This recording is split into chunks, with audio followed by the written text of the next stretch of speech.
In jail this morning, has some explaining to do. The man who's charged with murdering Trayvon Martin had his bail revoked. The judge says Zimmerman and his wife lied when they told the court they were broke, but they had a pretty hefty defense fund.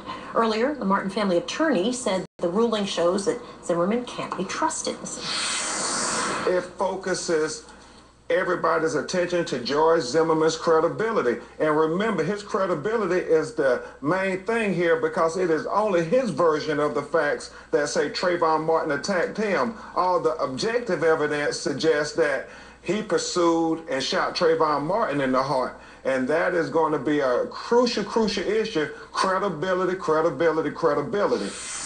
Zimmerman's lawyer is expected to ask for a new bond hearing. Joining us this morning is CNN legal analyst Mark Nijame. Nice to see you. Thanks for being with us. Do you expect, in fact, if he does go ahead and ask for this new bond hearing, that he'd put George Zimmerman back on the stand and his wife Shelley on the stand as well to kind of explain what was behind, I guess, what really ended up getting him back into jail? Well, if he has any hope for a bond, he has to. But it's a very risky move. Yeah, I mean, how else do you explain the circumstances? The state has submitted to the judge, apparently, the transcripts from the jail, which suggests that there was some sort of hiding or moving of funds. At least the judge believed that from what we now understand. So in order to overcome that, how else can you get it explained without having him take the stand? It's a very, very, very risky move, though. I was not a fan of the fact that he took the stand the first time at his bond hearing. Any of those statements can be used against you. And I do agree with Mr. Crump as it relates to credibility is everything. I don't agree with him that it's only the credibility issue. Forensics and eyewitnesses and ear witnesses are all relevant. But I do think that credibility is everything. And when you put somebody on the stand, you're throwing the dice. I read a report that said the judge is even surprised that the prosecutors aren't charging Shelley with anything. Do you, and it looks like the judge is not bringing any contempt of court charges against her as well. Does that surprise you?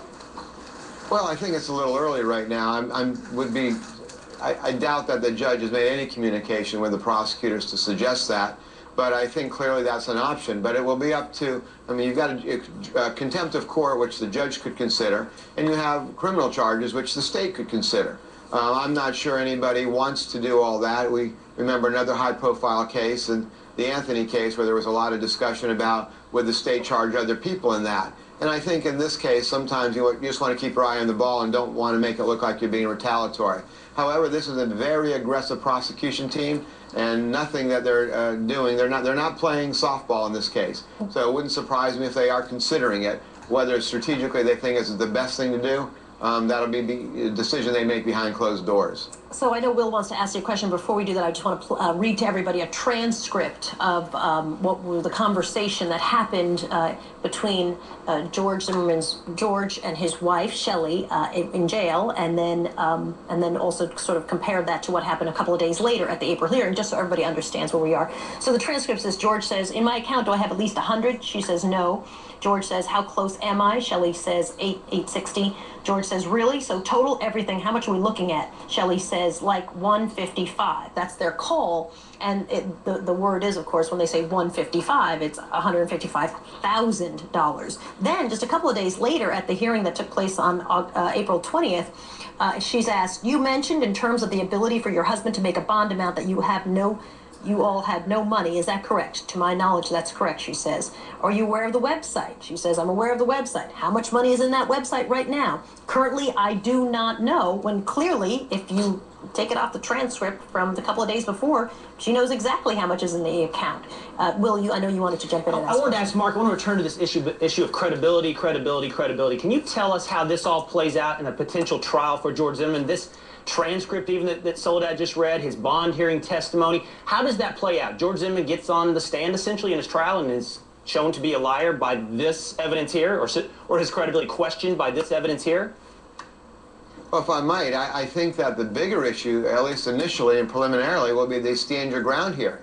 Because the stand your ground hearing is basically a motion to dismiss and have this case thrown out early. That's a hearing in front of the judge. And the judge will be the finder of fact and will make a determination as to whether stand your ground is appropriate. But before you even get into whether it's appropriate, you have to determine that the witness, who would be Zimmerman here, is credible, because it will be basically his version, which would suggest that this would be a stand your ground case and his story is credible. Now this judge Judge Lester, who I've actually known for about 30 years, and he's a no-nonsense judge, as we said from the very beginning, has a real credibility issue as it relates to Zimmerman. Now that's where O'Mara, his lawyer, has a real issue about does he proceed with another bond hearing. He suggested he will, but now can he reverse that judge's thought process? Because that's going to be somewhat incumbent for a stand-your-ground hearing. Hey, Mark, I know some folks might be saying this is really no big deal, but keep in mind, Roger Clemens is on trial right now for lying to Congress under oath. That was one of the issues also with Barry Bonds, and so the court takes very seriously when somebody lies under oath to a court officer. I can't agree with you more. The fact said, if I was ever a judge, and I never want to be or will be, but the fact is that I'd be tougher on two types of crimes, and one of those is lying. We accept lying too readily in the court system and say, oh, well, that's what happens. When you get caught, it's a big deal, as it well should be. Now, with that said, I think that we do need to hear the other side. We've not heard another side yet. It looks very damning. I agree completely, but I think we all need to take a deep breath and allow the hearing to play out and hear if there is a counterpoint to this. We don't know if all the facts, we don't know all the circumstances. It does make it look like his wife was absolutely holding information back from the court. But without a full hearing to hear all sides, you know, all we can do right now is guess and have a supposition. I want to hear get to the hearing. Does the court take into account, I mean, when I've discussed this case with people, they've said, yeah, but, you know, on the other side, here you have a guy, he's 28, you know, he's relatively young, he's panicking, he obviously is trying to figure out how to get out of jail. You know, does the court take any of that sort of into account, or is it, listen, you lied and now you've wrecked your credibility to some degree, and, you know, since you've lied, we're going to be much harder on you? How does it work? Yeah, if you're under oath, you're 28 years old, you're a man, you're deemed to know. You're 18, you're deemed to know. No, he's deemed to know what went on. And I don't think that there's going to be a lot of forgiveness with that. I think there may be an explanation that may provide some measure of mitigation. But I think that he's going to be held to his words and the consequences of those, as he well should be. I do want to make a quick point, though, that remember that when all this was going on, he'd had very little time to meet with his lawyer. The other lawyers got off the case. O'Mara got on it. Zimmerman turned himself in. So I don't think there's any opportunity to truly communicate with O'Mara, and even the court has said that he's not being held ethically to any of this. As soon as he knew about it, he did the right thing ethically and brought it before the court, to the court's attention.